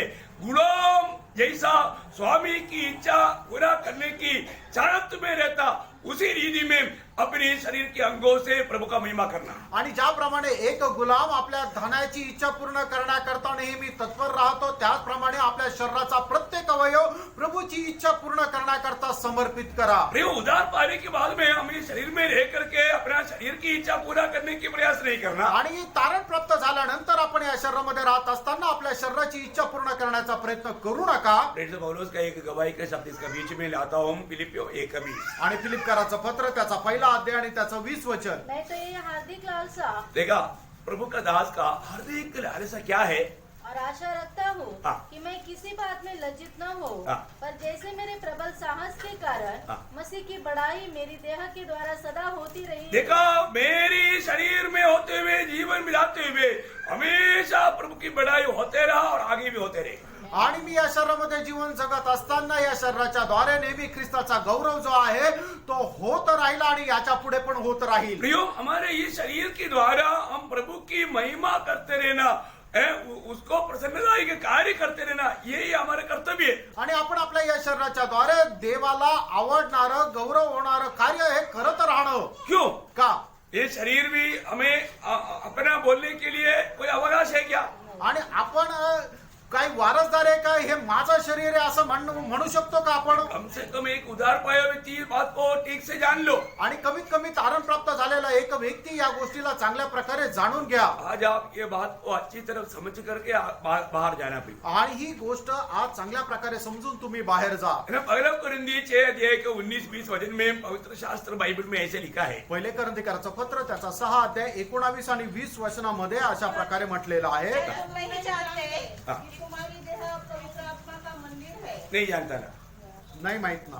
कितने लोग जानते हैं? आणि किती लोकांना माहित आहे? कितने लोग जानता है प्रभु का स्तुति करे? हालेलुया। हाँ, कुछ लोग मुंह नहीं बोलते, आणि काही लोकांनी तोंड उघडलंच नाही, नहीं जानता। नाही माहिती। सच्चाई हो ये, वो नहीं जानते, इसलिए कोई ना हमारे उसका कुछ जवाब नहीं। आणि काही लोक खरोखर आहे की त्यांना माहितीच नाही म्हणून त्यांनी तोंड उघडलंच नाही, ठीक है, प्रभु उसको जानता है। आणि प्रभु त्याला जाणतो। हाँ, लेकिन यहाँ पर वचन कहता है, आणि या ठिकाणी वचन असं सांगतं, क्या तुम नहीं जानते? का तुम्हाला ठाऊक नाही का? क्या नहीं जानते? काय नाही जाणत? हाँ, तुम पवित्र आत्मा का मंदिर है हाँ। जो तुम में बसा हुआ है हाँ। और तुम्हें परमेश्वर की ओर से मिला है हो। और तुम अपने नहीं हो। देखा, तुम अपने नहीं, आणि तुम्ही स्वतःचे नाही, किसका है? मग कोणाचे आहात? हाँ, क्योंकि दाम देकर मोल लिए गए हो। कौन? हाँ, आगे पढ़ लो ना। इसलिए अपनी देह के द्वारा हाँ। परमेश्वर की महिमा करो। हाँ, देखा प्रियो, प्रभु यीशु मसीह ने हमें दाम दे करके मूल लिया है, आणि प्रभू येशू ख्रिस्ताने आपल्याला किंमत देऊन विकत घेतलेला आहे। इसलिए तुम अपने नहीं है, आणि म्हणून तुम्ही स्वतःचे नाही, इसलिए तुम प्रभु की महिमा करो, आणि म्हणूनच तुम्ही आपल्या शरीराच्या द्वारे प्रभूचा गौरव करा, जो आपका स्वामी है। आणि जो तुमचा स्वामी आहे। इतना सुंदर बात है ना। आणि किती सुंदर गोष्ट आहे। हमारे जीवन में आज मेरे जीवन से, मेरे शरीर के द्वारा प्रभु का महिमा हो रहा है कि नहीं, ये बात को परखना पड़ेगा। आणि माझ्या शरीराच्या द्वारे माझ्या देवाच्या नावाचा गौरव होत आहे का नाही हे तुम्ही पारखा। शरीर में रहने के समय में अपना मनमानी ना करें। आणि शरीरामध्ये राहत असताना आपल्या मनमर्जीप्रमाणे जगू नका। उसी अध्याय का 13 वचन, आणि तेच अध्याय त्याचं 13 वचन, मला 6 अध्याय का, मला कुरिन्थी 6 अध्याय का 13 वचन। भोजन पेट के लिए और पेट भोजन के लिए है, हाँ। परंतु परमेश्वर इसको और उसको दोनों को नष्ट करेगा। परंतु देह व्यभिचार के लिए नहीं, हाँ। वरन प्रभु के लिए है हाँ। और प्रभु देह के लिए है। देखा, प्रभु का लिए ये शरीर है प्रियो। आणि आपलं हे जे शरीर आहे ते प्रभू करता आहे। प्रभु की इच्छा से बाहर ले जाने वाला समय में सब आप क्या कर रहे हैं? विचार करता है। आणि मग प्रभूच्या बाहेर तुम्ही जो काही वेळ वाया घालवता त्या सर्व वेळेमध्ये विचार करता। प्रभु की इच्छा हमेशा ढूंढ कर उसमें रहना प्रियो। आणि प्रभूची इच्छा काय आहे ते शोधून त्याच्यामध्ये राहा। उसका 15 वचन पढ़ना। आणि त्याचं 15 वचन वाचा। क्या तुम नहीं जानते हाँ। कि तुम्हारी देह मसीह के अंग है? हाँ। क्या मैं मसीह के अंग लेकर हाँ। उन्हें वेश्या के अंग बनाऊं? हाँ, देखा, प्रभु के उस अंग को लेकर के वेश्या के अंग बनाओ? कदापि नहीं। कदापि नहीं प्रियो। बहुत सीरियस सीरियसली ये बात को आप जानना प्रिय। आणि खूप गांभीर्याने ही गोष्ट तुम्ही जरा जाणून घ्या. अगर आप ये शरीर में अपना मनमानी करेगा तो आणि तुम्ही आपल्या शरीरामध्ये आपल्या मनमर्जीप्रमाणे जीवन जगाल तर प्रियो कितना बड़ा धोखा खाएगा आप तो देख लो, आणि तुम्ही केवढ्या मोठ्या फसगतीमध्ये फसले जाल जरा बघा. है ना. इस जीवन में ये शरीर के प्रति लोग कितना ख्याल करता, आणि या जीवनामध्ये आपल्या शरीर संबंधाने लोक किती विचार करतात शरीर को अच्छा पुष्टि करने के लिए खाने पीने में कितना इंटरेस्ट लेता. आणि आपल्या शरीराला आवडणारं खाण्यापिण्या संबंधाने कितीतरी तुम्ही आवड घेतात. मैं बोलने का अर्थ आप कल से उपवास करो, खाओ मत, ऐसे नहीं. आणि मी असं नाही म्हणत की तुम्ही उपास करा आणि खाऊ नका. और तो आप जीने के लिए खाना, खाने के लिए नहीं जीना. आणि जगण्याकरता खा, खाण्याकरता जगू नका. कितने लोग समझा? किती लोकांना समजलं हाँ, समझना प्रियो. आणि समजून घ्या. क्योंकि पहला कोरिन्थी 10:31 में पौलुस बोलता है तुम खाओ या पियो कुछ भी करो, परमेश्वर की महिमा के लिए। हाँ ये शरीर के लिए जब करता है ना तभी भी वो परमेश्वर का महिमा के लिए करना. आणि पहिले करंथीकराचं पत्र त्याचा 10 अध्याय आणि त्याच्या 31 वचनामध्ये प्रेषित पौल असं म्हणतात की तुम्ही खा किंवा प्या, जे काय कराल ते प्रभूच्या गौरवाकरता करा. म्हणजे काय की तुम्ही आपल्या शरीरामध्ये जे काय कराल ते प्रभूच्या गौरवाकरता करा. इसका मतलब हम उधार पाने के बाद में हमने ये शरीर में रह करके जो जो काम किया, इस शरीर को कैसे इस्तेमाल किया, इसका लेखा प्रभु पूछेगा. आणि तारण प्राप्त झाल्यानंतर आपण आपल्या या शरीरामध्ये राहत असताना आपल्या शरीराच्या द्वारे जे काय आपण करतो त्या प्रत्येकाचा हिशोब आपल्याला प्रभूला द्यायचा आहे. फिर हम किसको हिसाब देना पड़ेगा. आणि दुसरा आपल्याला हिशोब कसला द्यायचा आहे. मैं आपको बोला हमको इस दुनिया में मतलब शारीरिक लेवल में और आत्मिक लेवल में बहुत से प्रभु ने दान दिया है. आणि शारीरिक आणि आत्मिक रीतीने प्रभूने आपल्याला पुष्कळ प्रकारे दान दिलेलं आहे. या एक प्रकार आर्थिक और स्वर्गीय. आणि एक प्रकारे सांगायचं झालं तर आर्थिक आणि दुसरं म्हणजे स्वर्गीय. ऐसा बहुत से आशीष उधार पाए हुए लोगों को दिया है. आणि पुष्कळ अशा प्रकारचे आशीर्वाद प्रभूने आपल्याला दिलेले आहे. इसलिए मैं इन दोनों को मानो जिसको तालंत बोलता है, जिसको कुछ आत्मिक बातों को वरदान बोलता है. आणि आत्मिक ज्या गोष्टी आहेत त्याला वरदान म्हटलेलं आहे. और आर्थिक बात जो थोड़ा बोलते थोड़ा मतलब दान. दान. ये ऐसा प्रभु ने दिया, उसका लेखा लेगा प्रभु. आणि प्रभूने आपल्याला जे दान किंवा वरदान दिलेले आहे त्याचा हिशोब प्रभु आपल्याला देईल. भगवान में सबको बराबर में नहीं दिया. आणि प्रत्येकाला एक सारखं नाही दिलं. आपको दुनिया का आशीष हो या आत्मिक आशीष हो, हर एक लोगों को अलग अलग रीति में दिया. आणि जगाचा आशीर्वाद असू द्या किंवा आत्मिक आशीर्वाद असू द्या प्रत्येकाला वेगवेगळा दिलेला आहे. है ना. दोनों बातों में ऐसे लिखा है. आणि दोन्ही गोष्टीमध्ये अशा प्रकारे लिहिलेला आहे. जब मत्ती उसका 25 अध्याय का 15 वचन पढ़ना. मध्ये त्याचा 25 अध्याय त्याचं 15 वचन वाचा. उसने एक को 5 तोड़े, दूसरे को 2 और तीसरे को 1, अर्थात हर एक को उसकी सामर्थ्य के अनुसार दिया. हाँ देखा, हर एक को उसकी सामर्थ्य की. प्रभु को मालूम है इसको कितना सामर्थ्य है. आणि प्रभूला ठाऊक आहे कोणामध्ये किती सामर्थ्य, म्हणून प्रत्येकाला त्याच्या त्याच्या सामर्थ्याच्या अनुसार त्याला वरदान दिलं. हाँ सामर्थ्य के अनुसार देना प्रयोग. आणि प्रत्येकाला सामर्थ्याच्या अनुसार दिले. 10 साल का बच्चे का हाथ में आणि 10 वर्षाच्या मुलाच्या हातामध्ये 10 लाख रुपया दे करके तुम ये करो वो करो बोलेगा तो क्या होगा. वो भेजने वाला मूर्ख है. आणि मग त्याला म्हटलं की 10 लाख रुपये घे, मग तू हे घे, ते आण, असं कर तसं कर, देणारा मूर्ख आहे. 10 साल का बच्चा ऐसा कर सकता है? आणि 10 वर्षाचा मुलगा असं करू शकतो का. नहीं कर सकता. नाही करू शकत. 10 रुपया दे करके बोल सकता है कि तुम जा करके मतलब एक आधा लीटर का दूध को अभी ज्यादा पैसा है, ठीक है 10 रुपया का चीनी लेकर आओ, इतना तो बोल सकता है. आणि मग एखाद्या 10 वर्षाच्या मुलाला 10 रुपये देऊ शकतो आणि सांगतो की जा साखर घेऊन ये. Praise the Lord. Praise the Lord. समझ में आया. लक्षात आलं. ऐसा नहीं है कि 10 साल के बच्चे के हाथ में 10 लाख रुपया दे करके अभी तू इससे तो वो करो ये करो बोलेगा तो क्या फिर हो. आणि मग असं नाही की 10 वर्षाच्या मुलाच्या हातामध्ये 10 लाख रुपये दिले आणि त्या मुलाला म्हटलं की 10 लाख रुपयाचं तू हे घेऊन जा, ते त्याला दे, असं कर तसं कर आणि व्यवहार करायला लावला. हे चुकीचं आहे. प्रभु को हम हर एक लोगों का क्या मालूम, सामर्थ्य मालूम. आणि आपल्या प्रत्येकाचं सामर्थ्य म्हणजे कुवत काय आहे हे प्रभूला ठाऊक आहे. ऐसा ये जो बात सामर्थ्य के अनुसार देने वाला दुनिया की बात के बारे में. आणि मग या सामर्थ्याच्या अनुसार देणारं जे आहे ते जगाच्या गोष्टी संबंधाने. थोड़ा ते पाने के बारे में. आणि मग हे जे दान आपल्याला दिलं जातं ते प्रभू आपल्या सामर्थ्याच्या अनुसार देतो. इसी प्रकार वरदान भी ऐसा है. आणि त्याप्रमाणे वरदानही तसंच आहे. वरदान भी देने वाला पवित्र आत्मा है. आणि वरदान देणारा पवित्र आत्मा आहे. उसका 12 का 11. पहिले करंथीकराचं पत्र त्याचा 12 अध्याय त्याचा 11 वचन.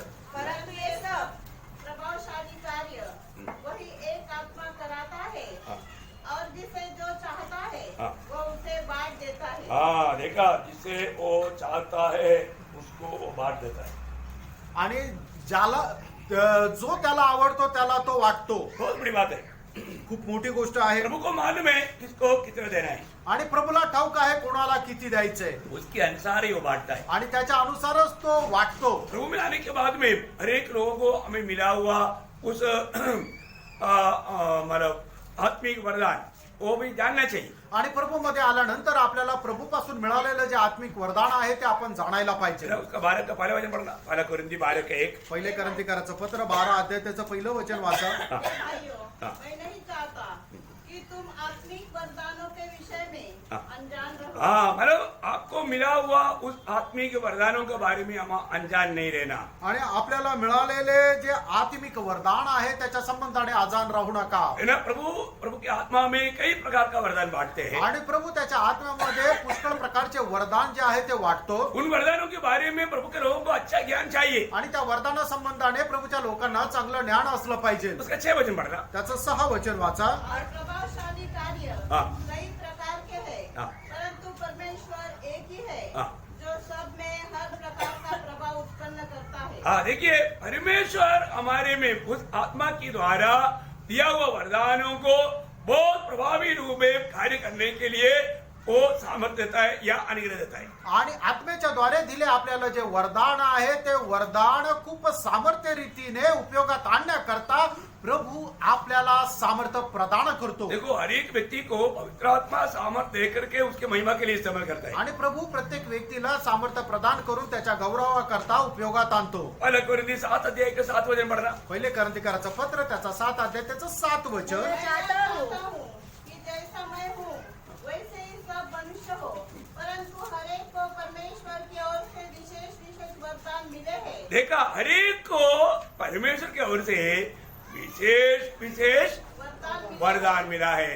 जैसा वरदान मिला उसके अनुसार हमें काम करना। आणि प्रत्येकाला देवापासून वरदान मिळालेले आहे आणि आपल्याला ज्याप्रमाणे वरदान मिळालेले त्याच्या अनुसार आपण कार्य करायचं आहे. लेकिन टोटल इन वरदानों को देने के पीछे प्रभु का उद्देश्य क्या है? आणि आपल्याला वरदान देण्याच्या पाठीमागं प्रभूचा उद्देश काय आहे? शरीर का उन्नति, आणि आपल्या शरीराची वाढ आत्मिक मतलब मंडली की आत्मिक उन्नति। आणि मंडळीची आत्मिक उन्नती. पहला कोरिन्थी 14 अध्याय का 12 वचन। पहिले करंथीकराचं पत्र 14 अध्याय त्याचं 12 वचन. हाँ। इसलिए तुम भी हाँ। जब आत्मिक वरदानों के धूल में हो हाँ। तो ऐसा प्रयत्न करो हाँ। कि तुम्हारे वरदानों की उन्नति से हाँ। कलीसिया की उन्नति हाँ देखा, हम लोगों का इस आत्मिक वरदान पाया हुआ लोगों का उन्नति के साथ साथ मंडली का भी उन्नति होना बहुत जरूरी बात है। आणि आपण जे आत्मिक वरदान प्राप्त झालेलं आहे त्याच्याद्वारे मंडळीची उन्नती होणं हे गरजेचं आहे किंवा हाच देवाचा उद्देश आहे. उदार पाया हुआ हर एक लोगों को इस दुनिया की रीति में मिला हुआ आशीष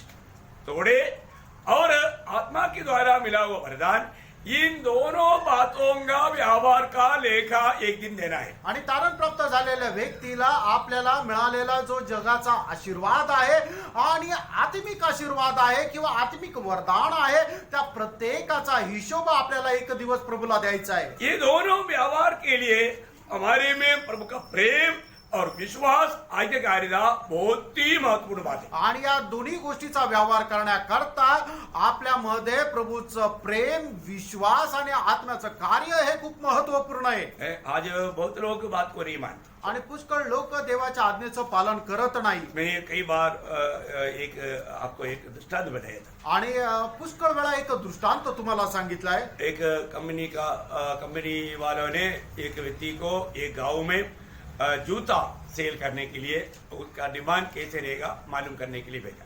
आणि कंपनीच्या लोकांनी एका व्यक्तीला एका गावामध्ये पाठवलं की त्या बुटाची विक्री जी आहे त्या गावामध्ये कशा प्रकारे राहील याचा अनुमान घेण्याकरता. और वो व्यक्ति गया. आणि तो व्यक्ती गेला. अभी उसको अच्छा तंगा है. आणि त्याला चांगला पगार आहे. मतलब समझ लो 1 लाख रुपया तंगा है. आणि विचार करा की त्याला 1 लाख रुपये पगार आहे. वो हर महीना पगार लेता है और कहीं ना कहीं जाकर सोता रहता है. आणि तो दर महिन्याला पगार घेतो आणि कुठेतरी जाऊन झोपा काढतो. कोई रिपोर्ट आया नहीं. आणि कुठला रिपोर्ट पाठवत नाही. 5-6 महीने के बाद में कंपनी ने उनको बुलाया. आणि 5-6 महिन्यानंतर कंपनीने त्यांना बोलवलं. अरे तुम गया था फिर कोई रिपोर्ट दिया नहीं. आणि तुम्ही गेले होते आणि काही रिपोर्ट नाही दिला. वो बोला अभी क्या करो, उधर गया तो उधर कोई जूता पहनता ही नहीं. आने का लोगों को जूता का महत्व मालूम नहीं, इसलिए अभी क्या बताऊं. आणि मी तिथं गेलो आणि तिथले लोक कोणी बुट घालतच नाही, कारण त्यांना बुटाचं काय महत्व आहे माहितच नाही. मैंने वो गांव में गया, आणि तो त्या गावात गेला 3-4 लोगों को बोला आणि 3-4 लोकांना बोलला कि यार आप लोग जूता चाहता है क्या, आणि तुम्हाला बुट पाहिजे का, जूता पहनेंगे क्या. आणि तुम्ही बुट घालाल का. क्या जूता इधर गांव में कौन सा जूता की जरूरत है, कोई जरूरत नहीं बोले. आणि ते म्हणे गावाकडे बुटांची काय गरज आहे, काही गरज नाही. तो कंपनी वाले ने क्या किया, आणि कंपनीवाल्यांनी काय केलं, उसको चेंज किया. आणि त्याला बदलून टाकलं. बोले ये तो कंपनी को पहले डुबा देगा, आणि हा तर कंपनी डुबून टाकेल. क्योंकि कंपनी का प्रोडक्शन कहीं सेल होना चाहिए, तभी तो कंपनी बना रहेगा. आणि कंपनीने बनवलेला जो माल आहे तो कोणीतरी विकत घ्यायला पाहिजे, तो माल खपला गेला पाहिजे, तर ती कंपनी चालेल. और इसका तरफ से कुछ भी मानो बात नहीं हो रहा है, ये व्यक्ति कोई काम का नहीं. आणि याच्याकडून काही होत नाही, हा व्यक्ती काही कामाचा नाही. तो उन्होंने एक दूसरा व्यक्ति को नियुक्त किया, आणि त्याने एका दुसऱ्या व्यक्तीची नेमणूक केली. वो एक विश्वास योग्य व्यक्ति था. आणि तो एक विश्वासयोग्य लोक मनुष्य होता. उन्होंने वही गांव में गया आणि तो त्याच गावात गेला, जो इससे पहले जो गया था. आणि जो याच्या अगोदर गेला होता. उधर जाकर उसने बोला, आणि तिथे गेल्यानंतर त्याने असं म्हटलं, गांव के लोगों को इकट्ठा किया, आणि गावाच्या लोकांना एकत्र केलं. बोला देखो आपका गांव में बहुत लोग बहुत बीमार पड़ता है, आणि तुमच्या गावामध्ये पुष्कळ लोक खूप आजारी पडतात, और बहुत उनका हेल्थ अच्छा नहीं, आणि त्यांची तब्येत चांगली राहत नाही, और जल्दी जल्दी मर जाता. आणि लवकर लवकर मरता. कारण क्या मालूम त्याचं है? कारण काय माहितीये का, आप लोग ना एक कीचड़ में चलता है, आणि तुम्ही ना चिखलामध्ये चालता, इसमें से मतलब बीमारी आपका पाप में से घुस जाता है. आणि त्याच्याद्वारे ती आजारपण जे आहे ते तुमच्या पायातून आतमध्ये शिरतो. इसलिए क्या करना चाहिए, आणि त्याच्यामुळे काय करायला पाहिजे, आपका अच्छा स्वास्थ्य के लिए, आणि तुमच्या चांगल्या आरोग्याकरता, आपका आयु बढ़ने के आणि लिए, तुमचं आयुष्य वाढण्याकरता, आपका अच्छा हेल्थ के लिए आणि तुम्हाला चांगलं तंदुरुस्त राहण्याकरता, आप लोग जूता पहनो. आणि तुम्ही बुट घालायला सुरुवात जूता करा. पहनेगा तो आपको बीमारी नहीं आएगी. आणि तुम्ही बुट घातले तर तुम्हाला आजारपण येणार नाही. जूता का क्या, आपको सिर्फ 200 रुपया, आणि बुटांचं काय फक्त 200 रुपये. और जो आपको आप दवाई के लिए और महीना में 2,000 रुपया खर्च करता, आणि तुम्ही हे आजारपणा करता, डॉक्टरांना दर महिन्याला 2,000 रुपये खर्च करता. आपको कितना लाभ हो जाएगा. आणि तुम्हाला किती फायदा होईल. एक जूता आपको 5 साल इस्तेमाल कर सकता. आणि एक बूट तुम्ही 5 वर्ष उपयोगात आणू शकता. देखा आपको कितना लाख रुपया का फायदा होता. आणि बघा लाखो रुपयाचा फायदा तुम्हाला होईल. वो गाँव वाला बोला, आणि गाववाले म्हटले, हमको सबको चाहिए, आणि आमच्या प्रत्येकाला पाहिजे. आप 10,000 जूता जल्दी भेजो, आणि 10,000 बुट लवकर पाठवा. Praise the Lord. आप देखा आणि तुम्ही पाहिलं, वो तुरंत कंपनी को 1 महीना भी नहीं हुआ, आणि 1 महिना पण नाही झाला, उसने बोला 10,000 जूता भेजो. आणि तो म्हटला की 10,000 बुट इकडे पाठवा. लोग एकदम बहुत भूखा है, आणि लोक खूप उपाशी आहे. वो आया भूम जैसे खत्म हो गया. आणि ते आले आणि ते बुट लगेच विकल्या गेले. Praise the Lord. Praise the Lord. क्या है, काय, कंपनी से विश्वास योग्य, आणि कंपनी पासून विश्वास योग्यता, उसको उल्लास, आणि त्याला कामाचा उत्साह, बहुत बड़ी बात है प्रियो. आणि खूप मोठी गोष्ट आहे. आज हम लोगों ने बहुत कुछ पाया है ना, आणि आज आपण पुष्कळ काही प्राप्त केलंय ना, क्या जीता पियो. आणि आपण काय जिंकलं, प्रभु ने किस लिए हमें भेजा, आणि प्रभूने आपल्याला कशा करता क्या पाठवलं, क्या आनंद दिया, आणि आपल्याला काय काय वरदान दिलं, क्या क्या तोड़ा दिया. आणि काय काय वरदान दिलं, वो थोड़ा कहा, आणि ते दान कुठे, वो वरदान कहा. आणि ते वरदान कुठे.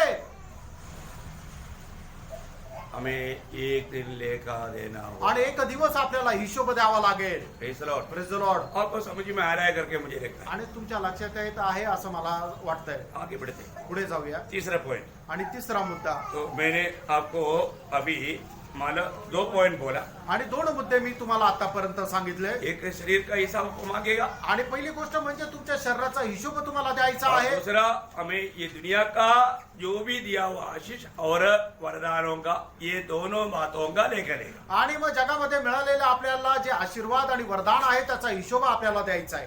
तीसरी बात, तिसरी गोष्ट, हमें जो भी दुनिया में प्रभु ने जो धन दिया, आणि या जगामध्ये राहत असताना प्रभूने आपल्याला जे काही धन दिलं, ये धन का प्रभु हिसाब लेगा प्रिय. आणि या धनाचा प्रभू हे आपल्याला हिशोब घेईल. है ना. अपने पास जब धन मिलता है ना, आणि आपल्याकडे ज्या वेळेला धन येतं ना, उसको मनमानी में मत उड़ाना. आणि त्याला मनमर्जीप्रमाणे उडू नका. एक दिन उसका लेखा देना पड़ेगा. आणि एक दिवस आपल्याला त्याचा हिशोब द्यावा लागेल. आपका मतलब प्रमोशन हो गया या तंगा बढ़ गया, चलो और भी अपना मनमानी करे, ऐसा मत सोचना. आणि तुमचं प्रमोशन झालं, तुमचा पगार वाढला, आणि आपल्या मनमर्जीप्रमाणे चालू असा विचार करू नका. मैं जो पढ़ाने वाला वचन आप लोग बहुत ध्यान से पढ़ना.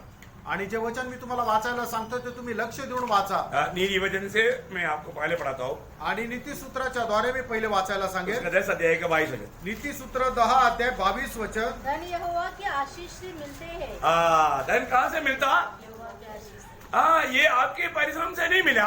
आणि पैसे जे तुम्हाला मिळतात ते तुमच्या परिश्रमाने नाही, प्रभु की आशीष है. प्रभु की आशीष. आणि हा देवाचा आशीर्वाद आहे. प्रभु ने आशीष क्यों दिया? आणि देवाने तुम्हाला आशीर्वाद का दिला? प्रभु का महिमा के लिए. आणि देवाच्या गौरवाकरता.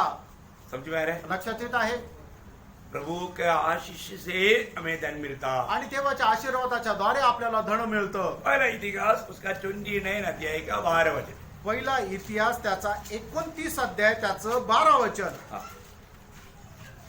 पहिला इतिहास 29 अध्याय 12 वचन. धन और महिमा हाँ. तेरी ओर से मिलती है. किसकी ओर से मिलता? प्रभु की ओर से. प्रभु की ओर से धन और महिमा मिलता है. आणि देवाकडून धन आणि गौरव मिळतो. प्रभु प्रेम करने वाला, लोगों को देने वाला एक आशीष की मार्ग है धन और महिमा. आणि प्रभु ज्या व्यक्तीवर प्रेम करतो त्याला धन आणि गौरव देत असतो. जब अनुवाद का किताब 8 अध्याय का 17 वचन में एक चेतावनी के रूप में ये बात लिखा है. अनुवाद त्याचा 8 अध्याय त्याच्या 17 वचनामध्ये अशा प्रकारे म्हटलेलं आहे. ऐसा ना हो कि तू सोचने लगे हाँ. कि ये संपत्ति मेरे ही सामर्थ हाँ. और मेरे ही भुजबल से प्राप्त हुई.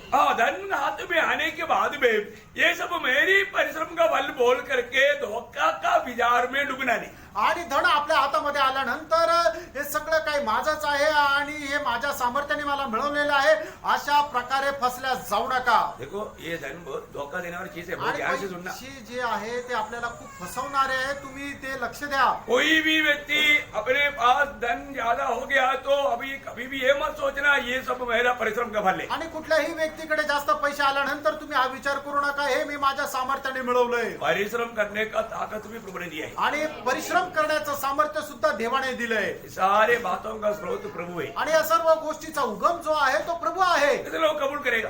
आमेन. अब ये एक और वचन पढ़ना वो शेया 2 का 8. होशे त्याचा 2 अध्याय त्याचं 8 वचन.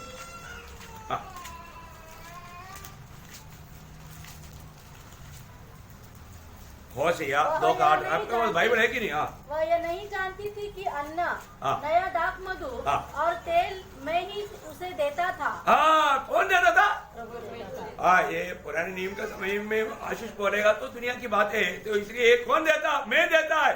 वो लोग नहीं जानता. आणि त्यांना हे माहिती नाहीये की त्यांच्याकडे त्यांना जे काय मिळतं आहे ते स्वतःच्या सामर्थ्याने नाही, तो परमेश्वर त्यांना देत होता. एक खास बात सुनना. आणि एक विशेष गोष्ट ऐका. आपके पास कितना भी धनवान हो कोई प्रॉब्लम नहीं. आणि तुमच्याकडे कितीही धन संपत्ती असू द्या काही प्रॉब्लेम नाही. प्रभु ने आपको दिया है. आणि ते प्रभूने दिले. लेकिन धन पर भरोसा नहीं रखना. आणि धनावर तुम्ही आश्रय ठेवू नका किंवा धनावर विसंबून राहू नका. ऐसे लोग धोखा खाएगा. आणि असे लोक फसल्या जातील. ऐसे लोग परमेश्वर के राज्य में या स्वर्ग में प्रवेश नहीं करेंगे. आणि असे लोक परमेश्वराच्या राज्यामध्ये प्रवेश करणार नाही. देखो ये इस प्रकार का लालच में लोग गिर सकता है. आणि अशा प्रकारच्या लालच मध्ये लोक पडू शकतात. है ना. मत्ती 19 अध्याय का 23 वचन. मत्ते त्याचा 19 अध्याय त्याचं 23 वचन. देखो बहुत सरल रूप में मैं आपको ये बात समझा रहा हूँ. आप बहुत ध्यान से समझ लीजिएगा. आणि खूप सरळ रीतीने तुम्हाला समजून सांगत आहे. तुम्ही लक्ष देऊन ऐका. तब यीशु ने अपने चेलों से कहा, हाँ.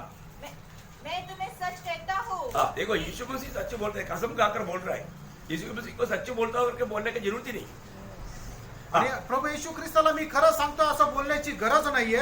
कि धनवान का स्वर्ग के राज्य में प्रवेश करना कठिन है. कठिन है. मतलब धनवान का बोलने का अर्थ धन पर भरोसा करने वाला व्यक्ति को स्वर्ग राज्य में प्रवेश करना कठिन है. आणि धनावर विसंबून राहणाऱ्या व्यक्तीला स्वर्गाच्या राज्यामध्ये प्रवेश करणं कठीण आहे. आपको मालूम है आज बहुत से लोग आत्मीय जीवन में एक सच्चा एक फलदायक जीवन क्यों नहीं बिता पाता? मालूम है ये धन की धोखा है. आणि पुष्कळ लोक एका आत्मिक आणि फलदायक जीवन का जगू शकत नाहीये? कारण का करतात? त्या धनाच्या पाठीमागे लागलेले आहे. जिसको धन की लालच है आणि ज्याला धनाचा लोभ आहे वो एक निष्फल जीवन बिताए. आणि तो एक निष्फळ जीवन जगेल. बोलेगा तो एक नामदारी जीवन. आणि एक नामधारी ख्रिस्ती जीवन. जो भी वचन आएगा वो वचन उनके जीवन में काम नहीं करेगा. आणि जे वचन येईल ते त्यांच्या जीवनामध्ये कार्य करणार नाही. आप देखो यीशु मसीह ने बताया हुआ वो दृष्टांत बीज बोने वालों का दृष्टांत में प्रभु ने वो बात स्पष्ट बोला. आणि पेरणीचा दृष्टांत प्रभूने आपल्याला जो सांगितलेला आहे तो स्पष्ट सांगतो. मरकुस 4 अध्याय का 19 वचन. मार्क 4 अध्याय त्याचे 19 और वचन. संसार की चिंता हाँ. और धन का धोखा हाँ.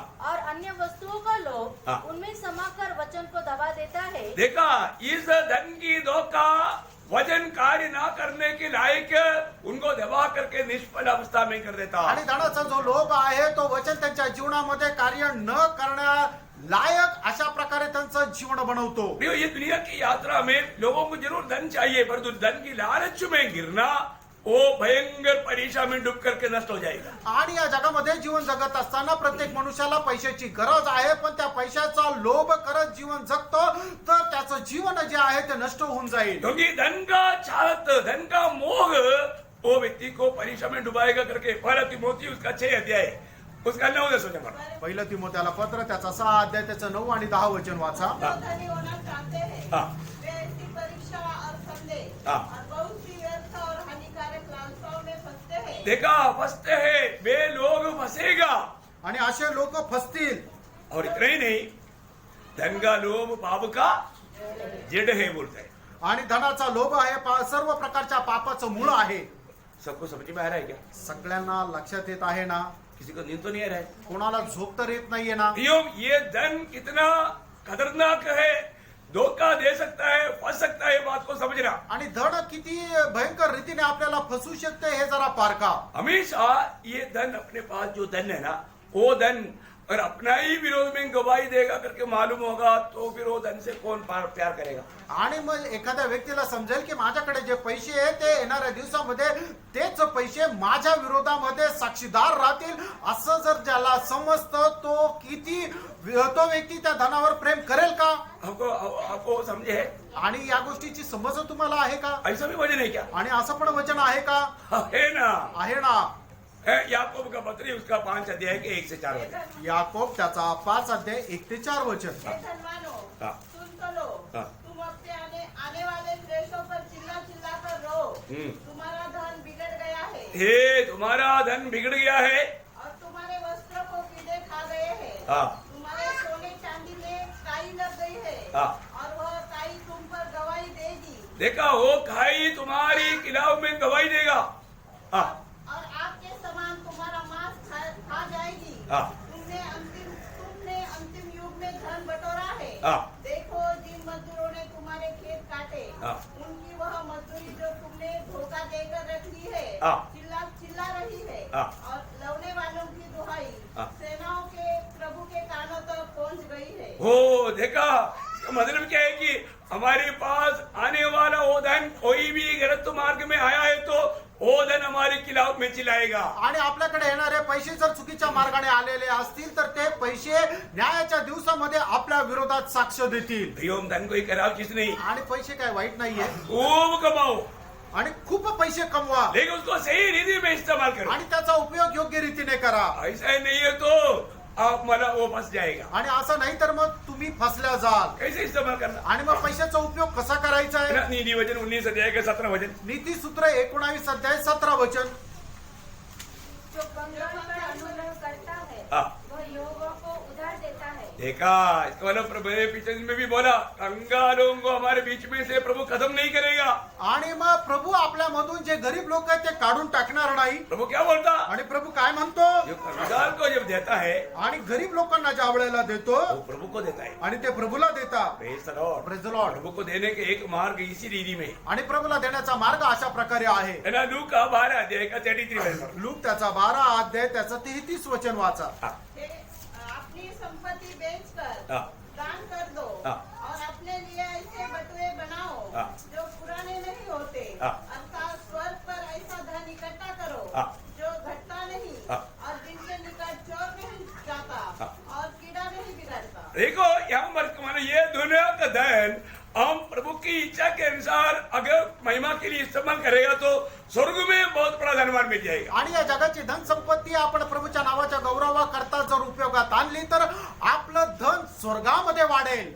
ये बात मला बहुत सावधानी से समझने वाला बात है. आणि ही गोष्ट खूप सावधतेने समजण्याची गरज आहे. एक खास वचन आप जब तिमोथेयुस को लिखते वक्त पौलुस बोलता है. आणि तिमोथेला लिहित असताना एक विशेष गोष्ट या ठिकाणी प्रेषित पौल लिहित आहे. पहला तिमोथी 6 अध्याय उसका 17 से 19 वचन. पहिलं तिमोथेला पत्र त्याचा 6 अध्याय 17 ते 19 वचन. संसारी धनवानों को ज्ञान दे हाँ. कि वे अभिमानी न हो. देखो, संसार का धन आने के बाद में लोग थोड़ा अभिमानी या घमंडी बन जाता है.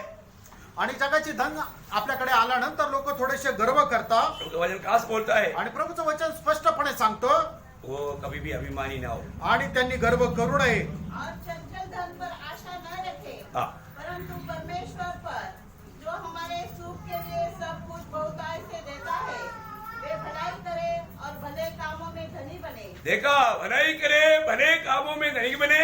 और उदार और सहायता देने में तत्पर हो हाँ।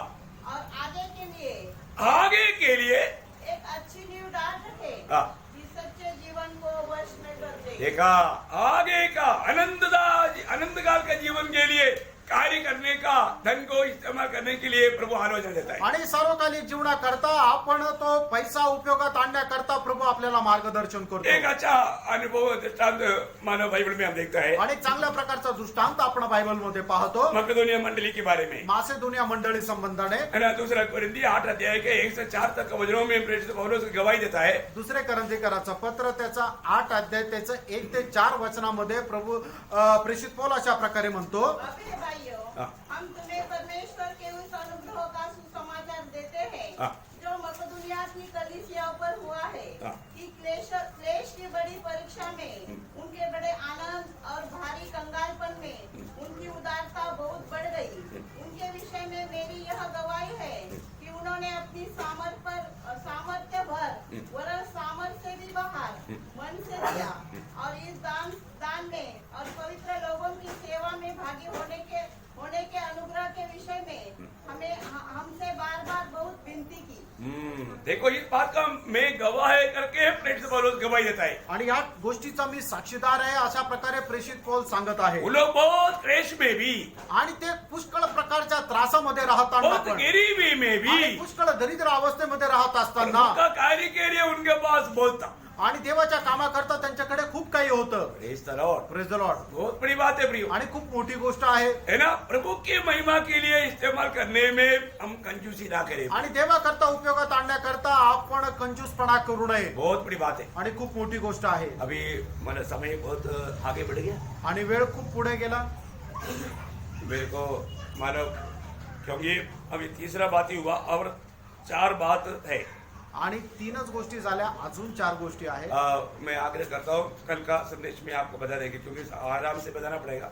आणि मी अशी इच्छा धरतो की उद्याचा जो संदेश आहे त्याच्यामध्ये सांगेल, कारण हे खूप विस्तार रीतीने सांगणं गरजेचं आहे। प्रियो, ये हमारे भविष्य की बात है आणि प्रेरणो हे आपल्या भविष्याची गोष्ट आहे। और ये भी मैं ये एक विषय में बहुत शॉर्ट में गया, आणि एक विषय खूप मोजका आणि थोडक्यात सांगितला, नहीं तो एक ही पॉइंट बहुत है आणि नाही आज का 1 घंटे का संदेश के लिए। आजच्या 1 तासाच्या संदेशाकरता एकच पॉइंट पुरेसा आहे। Praise the Lord. प्रियो, एक बात जानना, प्रेरणो एक गोष्ट जाणून घ्या, हमारे जीवन में हम लोग मरने के बाद न्याय है, न्यायासन के सामने होने वाले विषय को अलग अलग करके आपको समझा रहे हैं। आणि मेल्यानंतर आपला न्याय होणार आहे आणि त्या न्यायासनाचा विषय जो आहे तो तुम्हाला विस्तार रीतीने सांगत आहे। हमें किन किन बातों का लेखा देना पड़ेगा करके बाइबल में लिखा है, आणि आपल्याला कुठल्या कुठल्या गोष्टीचा हिशोब द्यावा लागेल हे आपल्याला बायबल सांगतं। खास करके 7 बातों का है और 7 बातों में 3 बातों का अभी हमने ध्यान किया। आणि विशेष करून 7 गोष्टीचा आहे, त्या 7 पैकी 3 गोष्टीवर आपण मनन केलं। जो अभी ध्यान किया वो 3 बात कौन कौन सा है, कौन बोलेगा? आणि आता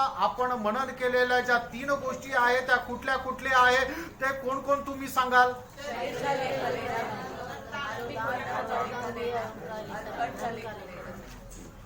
चलो, अच्छी बात है, सबको सुनने में आया ना, आणि सगळ्यांना ऐकण्यामध्ये आलं ना, क्योंकि सब लोग बोला, कारण सगळे लोक बोलले, बहुत अच्छी बात है। आणि खूप चांगली गोष्ट आहे। हाँ, तो अभी आगे और 4 बातें हैं, आणि पुढे अजून 4 गोष्टी आहेत, चाहे तो मैं आपको उसको पॉइंट लिख देता हूँ, आणि पॉइंट बता देता हूँ। ते मुद्दे तुम्हाला मी सांगून देतो। हमारा जिंदगी का समय का लेखा देना है, आणि आपल्या जीवनामध्ये आपल्याला मिळालेली जी वेळ आहे त्या वेळेचा हिशोब आपल्याला द्यायचा आहे, बहुत गंभीर विषय है। आणि खूप गंभीर विषय आहे।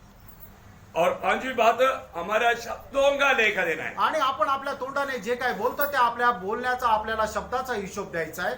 और 6वां बात, हमारा कामों का लेखा देना है, आणि आपल्याला आपण जे करणारे काम आहे त्या कामाचा हिशोब आपल्याला द्यायचा आहे। और 7वीं बात, हमारा गुप्त बातों का भी लेखा देना है। आणि आपल्या ज्या रहस्यामध्ये करणाऱ्या गोष्टी आहेत त्याचाही आपल्याला हिशोब द्यायचा आहे। बाप रे, आपको मालूम है ये बातों को थोड़ा ठीक से जानना पड़ेगा। आणि या गोष्टी जरा चांगल्या प्रकारे जाणून घ्या। ए प्रभु आओ आओ बोल करके तैयारी नहीं हुआ तो न्यायासन के सामने लेजित होना पड़ेगा। आणि मग प्रभू ये असं तुम्ही म्हणत राहाल आणि तुम्ही जर न्यायासनासमोर उभं बरोबर आणायची तयारी जर केली नाही तर मग लज्जित व्हावं लागेल. मैं प्रभु का आगमन देरी हुआ तो कल का क्लास में मैं आपको बाकी 4 पॉइंट बहुत सुंदर रीति में सरल रूप में आपको समझाएंगे. आणि प्रभूच्या आगमनाला जर उशीर असेल तर उद्याच्या क्लासमध्ये खूप सरळ रीतीने सुंदर रीतीने तुम्हाला सांगेल उसका मेन हमारा पॉइंट मैं आपको बता चुका. आणि त्याचे मुख्य मुद्दे मी तुम्हाला सांगितलेले आप आहेत लोग भी ध्यान कर सकता है. आणि तुम्हीही मनन करू शकता. और जो आपका ध्यान में नहीं आएगा ऐसा बहुत बात आपको कल सीखने में आएगा. आणि तुमच्या लक्षात नाही येणार अशा पुष्कळ गोष्टी उद्या तुम्हाला ऐकायला तो भेटतील. मैं आग्रह करता हूँ कि आणि मी अशी इच्छा धरतो हर रोज मेरा आज का दिन आखिरी दिन समझ करके प्रभु का न्यायासन के सामने मुझे खड़ा होना है.